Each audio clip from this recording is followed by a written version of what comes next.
Okay, this is going to take a little bit of fooling around, but I want you to think of a cylindrical object. I'm going to draw a wine glass, something that would be rotated around its central axis in order to create that shape.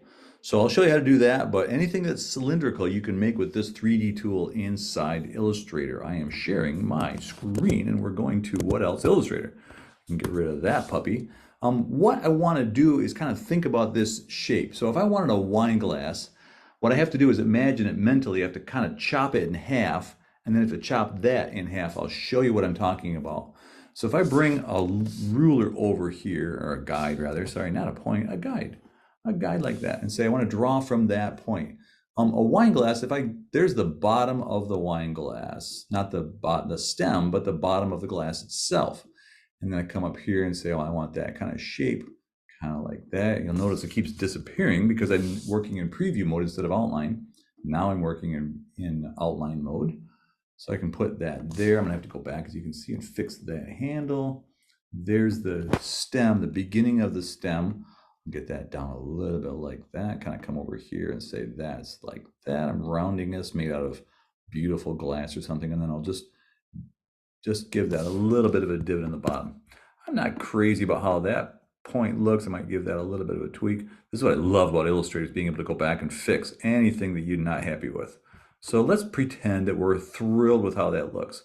So that's the idea. We're working in the profile, half of a profile of what the wine glass would look like, okay? So now I'm gonna switch back into preview mode because I want you to see this. I've got on this particular thing, it's filled with white, it's got no stroke.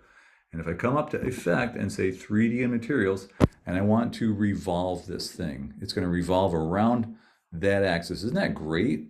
So what you're seeing in here is the revolve 360. I could revolve less than that. I know, it's pretty great. I could twist it as well. So this really is a great way to distort something. Again, I'm working in a vector program. I can also taper the back side of it so it gets smaller on the back. It's pretty weird. Offset has to do with, you see my guideline right there. I can offset from that point of view and say I'd rather have this be like a bowl or a fountain or a tub or something like that. So you can kind of control how big that gets. It's working from the left edge. You see I've got that set up so that it draws from the left edge. I can switch that. I could draw this from the right edge, but right now that shape drawn from the right edge looks like this. It looks like the inverse of a wine glass. I have cap turned on. If I uncap that, if I switch it back, it will leave one hole on the thing. You got your rotations there. You still got perspective. In the materials menu here, let me go back to object. I want to switch that back to probably top, off axis front, like that, because then you can see down into it. In the materials menu, this is pretty crazy great. You get, like I'm going to do it in zinc spade pattern, but I'm going to change my repeats so it's like really complex. Look at that. Isn't that sweet? And then I'll go back and change my lighting. As I said, you can just click this plus sign here, give yourself another light, put it on the other side of that thing, and then change the color of that to something like orange or yellow or pink or something like that, and get this really great effect like that.